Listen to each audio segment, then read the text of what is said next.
Hi, back with you again. We're going to start on chapter 3 today. Chapter 3 is sort of a review of the financial statements, go through some jargon. For some of you, this may be um, something you already know. For many of you, maybe not. So I think it's important that everybody get up to speed on this sort of thing. And when we finish this section, there will be an assignment to put together a small balance sheet and income statement. I'll go through a process with you to show you how to do that. And then upon doing that, I'll give you an assignment to do one for yourself. Once again, it's important to understand where the numbers come from, how they get there, not just that they're there. So let's start out with the statement of financial position, or often called the balance sheet. The first thing to remember about the balance sheet is that it's a snapshot. It's a look at the financial position of a firm or organization at a particular point in time. It might be December 31st of a certain year, or June 30th of a certain year, or March 31st of a certain year. But it's a particular point in time. It's not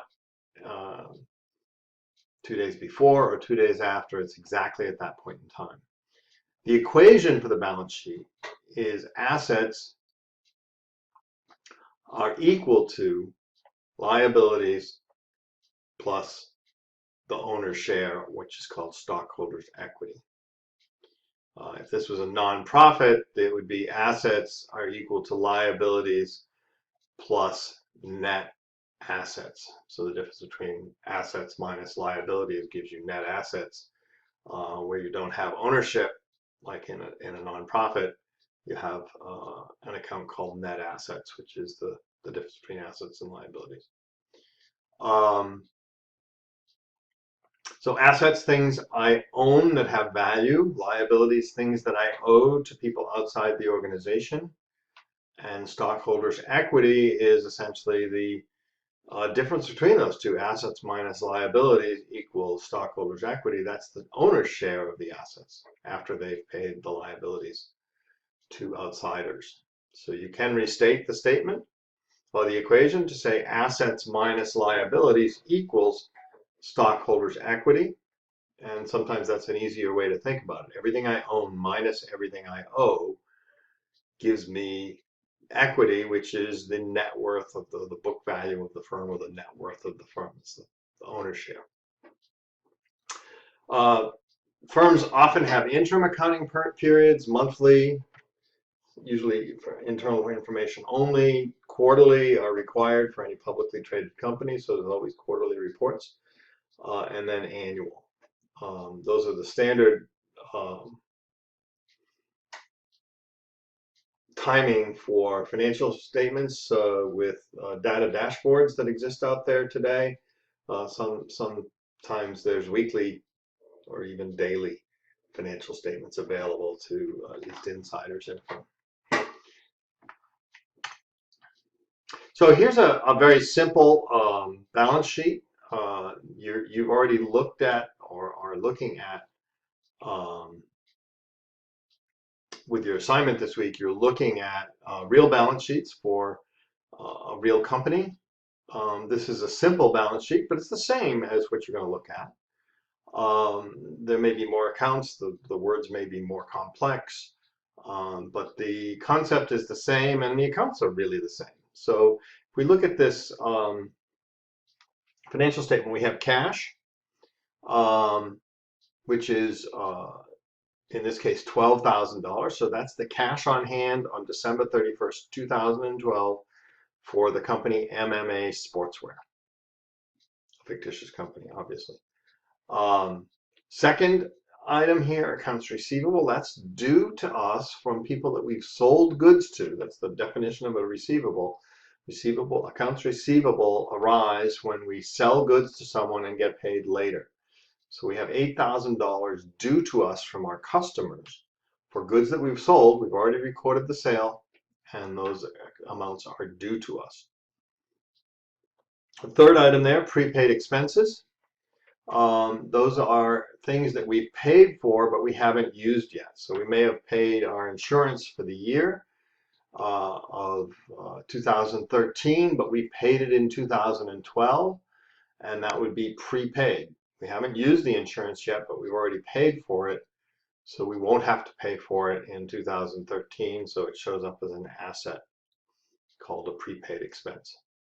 Total current assets, those are assets with a life of 1 year or less, or assets that will turn into cash in 1 year or less.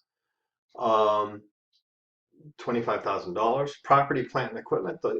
These are property, plant, and equipment are assets that have a life of more than 1 year. So we have $18,000 of assets, long-term assets, property, plant, and equipment.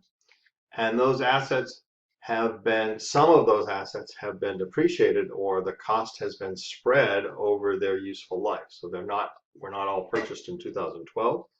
Some of them are older than that. And that's the $6,000, and you can see that's a contra asset. That's a negative amount on the asset side of the balance sheet. So the net property, plant, and equipment is $18,000 minus $6,000, or $12,000 in net assets, net property, plant, and equipment. In accounting, brackets always equal negative. So if you see a loss, it'll be bracketed. That's a convention. So 25,000 plus 18,000 minus 6,000 gives me total assets of 37,000. Accounts payable. Accounts payable arise when I buy things from others and haven't paid for them yet. So I'm buying supplies, I'm buying MMA sportswear, maybe I'm buying t-shirts or fabric or something, and I haven't paid for it yet. So I've got the goods, but I haven't paid for them. So there's $7,500 in accounts payable. Notes payable arise when I borrow money, usually from a bank, but could be from any individual or organization. Generally speaking, it's from a bank. And it's called notes payable because when you borrow money, you sign a note saying that you'll pay it back with interest and at a certain period of time, within a certain period of time. So they have $10,000 in borrowing. And then they have $3,000 in salaries payable, and that's for people who have worked who haven't been paid yet. So they've done the work for us, but we haven't paid them yet. So we have liabilities that are going to have to be paid within 1 year of $20,500. They're called current liabilities. That means they're going to have to be paid within 1 year. Common stock. That's invested money from my stockholders. They've invested $6,000. And retained earnings is the money that we've earned since our inception that we haven't paid back to stockholders in the form of dividends. So there's $10,500 in retained earnings. So we have equity of $16,500 and liabilities and equity total up to $37,000. So my balance sheet balances. So that's a simple balance sheet. When you look at your assigned company, using the SEC site, you're going to see something that looks a lot like this. It'll be longer, it'll be more complicated, but it's going to be pretty much the same. You have the same categories and some of the same account names. Firms often end their years at different times. They don't always end at the end of December. The firm can pick any fiscal year end that is different from a calendar year end, and they usually do that because it fits with their business cycle. So retailers, for instance, have a business cycle that's really focused around the holidays, around Christmas. So they do usually 40% of their business in the last quarter of the calendar year. So they usually have a year end that is end of January or end of February, because that's the time when their inventories are lowest. It's also a time when they have more slack. They're not as busy, so they have more available manpower to do the year-end closings. Different companies have different cycles, so not all companies are December 31st year ends. And that's just an election. You can choose whatever year end you'd like. Terms that you heard, short-term or current, they're used interchangeably, and they refer to a period less than or equal to 1 year. Current assets are cash, will become cash within a year. Current liabilities are obligations that must be paid within 1 year. They show up always at the top of the balance sheet so that the reader can quickly get some assessment of the liquidity of the firm. The liquidity is defined as the short-term assets or current assets divided by current liabilities. So that's your current ratio. So current assets divided by current liabilities. And it tells you, that ratio tells you the ability of the company to pay for things that are going to come due soon, so within a year. You can do a current ratio on any company. Current ratios are, there's no particularly perfect current ratio. Obviously a whole number, so current assets larger than current liabilities indicates better liquidity than a fractional number. Each industry has current ratios that are considered acceptable. And a lot of times when you're doing ratio analysis, you're looking at the change in ratios. So the current ratio was 1.5 last year, and this year it's fallen to 1.1. What does that mean? We're less liquid than we were. Why? And what does that mean for the liquidity and survivability of the company? Another ratio that's used quite a bit, especially by banks, when they're looking at making a decision of whether to lend money to someone, is the quick or acid test ratio. And there they just pick up cash, near cash, which is marketable securities, securities that will that are easily marketable and will have maturities of less than a year, and receivables. So they exclude inventory, which is a current asset, and they exclude prepaid expenses, which are current assets. And then you divide that by current liabilities. Obviously, a more restrictive ratio, more likely to be less than 1. What this tells you really is things that can be turned into cash quickly and easily, divided by current liabilities. So lenders, banks in particular, like a strong quick ratio, because that means that in the event of problem, they can force the liquidation of marketable securities and receivables to pay off their loans.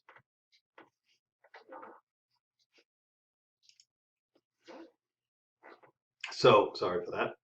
Don't know where that came from. So the quick or acid test ratio, used mostly by banks, but it does tell you something. Inventories are very hard to turn into cash, so they often, banks look at inventories and say, you know, you've got a lot of inventory, but if I have to take over this loan and liquidate your company, selling those inventories is going to be hard. And of course, prepaid expenses never turn into cash. You've paid for something in the future that you won't have to pay for in the future, but it's not going to be able to be turned into cash and used to pay off a creditor. So important liquidity ratios. Anything longer than a year is categorized as a long-term asset. Property, plant, and equipment are the obvious things that we think of as long-term assets. Intangible assets can also be long-term assets, usually are. So things like patents or goodwill or things like that are long-term assets. And then sometimes companies have investments that they may hold as long-term assets. So it's less common. Most companies choose to invest in their operations, not in other kinds of investments, but they do sometimes have those. Liabilities, any obligation due in more than a year is a long-term liability. So if I borrow money that I don't have to pay back for 3 years, that would be a long-term liability. Stockholders' equity, that category is everything that my stockholders have paid in, so contributed to the company, plus everything the company has earned and has not paid back to shareholders. So contributed capital can be it has lots of different names. When you see a live balance sheet, you'll see that there's lots of different names. Common stock, which will usually be broken out on the balance sheet showing a par value, which really means nothing, and then additional paid in capital, which is what the stock actually sold for. So you might have a par value of $1, and the company sold the stock to the public or to the shareholders for $50. You would, and there's 1,000 shares, you would see $1,000 of par value, and you'd see $49,000 of additional paid in capital. And then preferred stock, which we'll talk about a little later, it's a hybrid stock, and we'll talk about what that means, but you may see that on a balance sheet. And then retained earnings, everything the company has earned since it started, less any dividends that have been paid out to shareholders. Income statement, revenues minus expenses equals net income. Revenues, everything we earn from the exchange of goods or services. Expenses, the cost that we incur to generate those revenues. Net income is the difference between the two. Now, the income statement is a periodic statement, so it covers not just a point in time, but a period of time. So the income statement for a year covers 12 months. So it's all the transactions that took place for 12 months. So it's a different time period than the balance sheet. That's important, and you'll find out why a little later. Important to understand that distinction.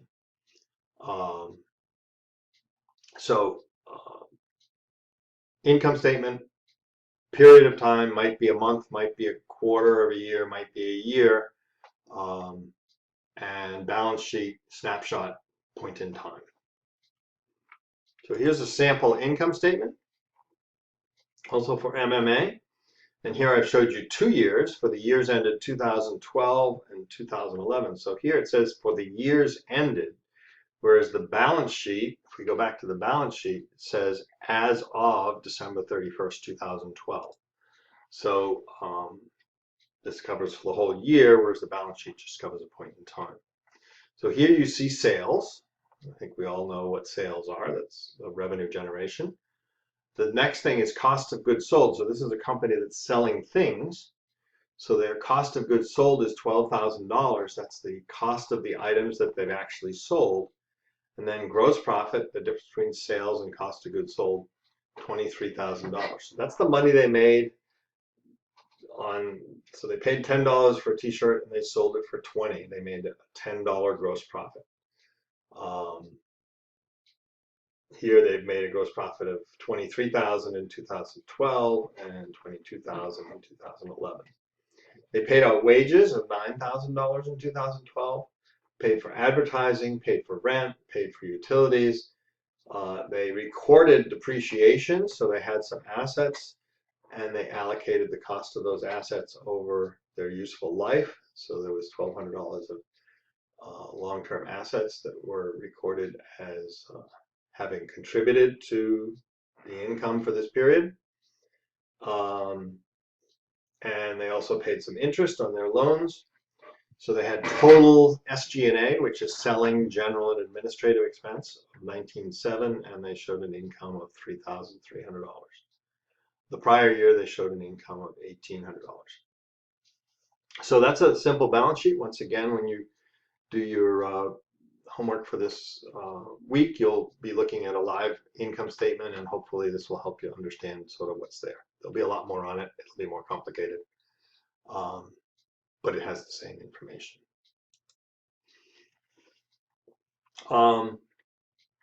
Statement of changes in stockholders' equity. This is the third statement that you'll see in the package of statements with any set of financial statements. It shows basically what you saw on the balance sheet. You saw beginning retained earnings and ending retained earnings. You saw beginning common stock and ending common stock, and it tells you what changed and how it changed. So the balance at the beginning of the year plus or minus any changes equals balance at the end of the year. So pretty simple statement. It's a derivative statement. Really, the balance sheet and the income statement are the key statements in any set of financials, but statement of changes in equity tells you how the equity changed during the year. Here's a simple statement of changes in stockholders' equity. New company, so at the beginning of the year there was nothing. There was no common stock, no retained earnings, no equity. We sold common stock for $25,000. So now we have common stock of $25,000 and equity of $25,000. We made $500 in our first month in business. So we have $500 added to retained earnings, and we paid out $200 in dividends. So our ending balance at the end of January 31st, 1 month into our existence, is $25,300.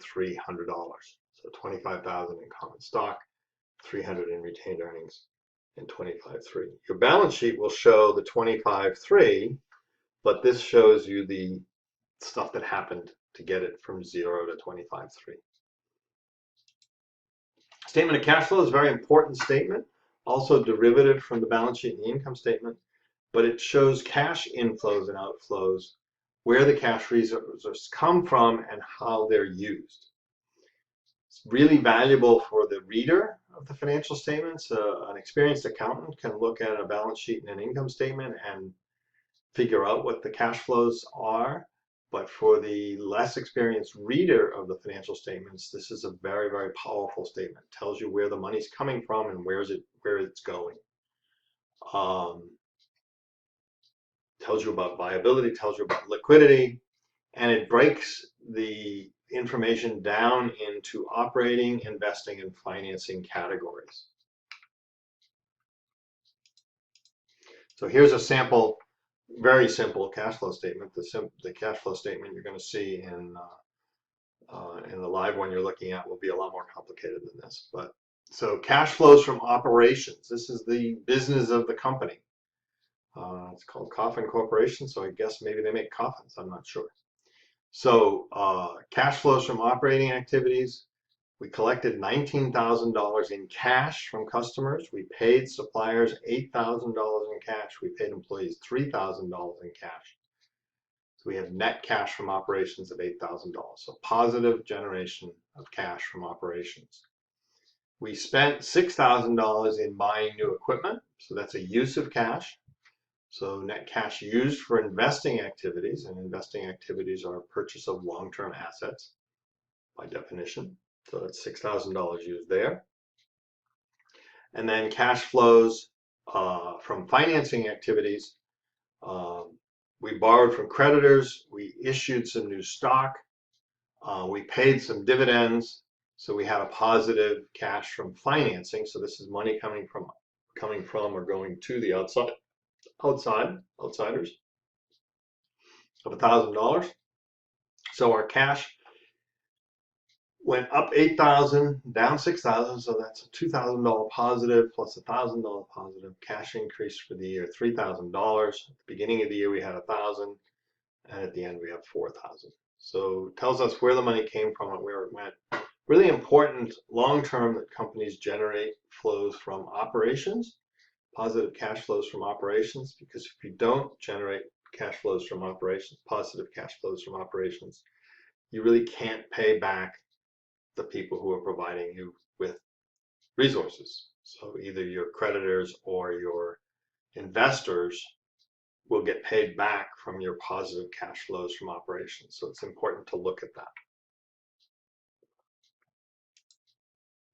Okay, that's going to wrap it up for this section of chapter 4. And follow up on this will be the rest of this chapter. We'll look at cash versus accrual accounting. And there will be an assignment at the end of that, since I'm reusing a prior lecture for the next lecture. A little confusing. It'll mention a couple of companies that you're not looking at this year, but the information provided is good, and the assignment at the end will be next week's assignment. So I'll give it to you now, but it won't be due for a week. So thank you very much, and talk to you later.